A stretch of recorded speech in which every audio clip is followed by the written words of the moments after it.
పోసాని కృష్ణమూర్తికి మరి సరైనటువంటి legal assistance లేదనుకుంటా.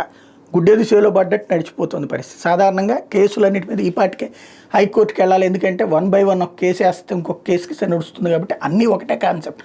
తను తిట్టాడు అన్నటువంటి పాయింట్ మీదనే కాబట్టి ఒకే కాన్సెప్ట్ బేసిస్ మీద పలు చోట్ల కేసులు నమోదు అన్నటువంటిది కరెక్ట్ కాదని సుప్రీంకోర్టు కూడా చెప్పినటువంటి నేపథ్యంలో వెళ్ళాలి. ఆయనకి మరి సరైనటువంటి న్యాయ సలహా ఇచ్చేవాళ్ళు లేరో ఏంటో తెలియదు.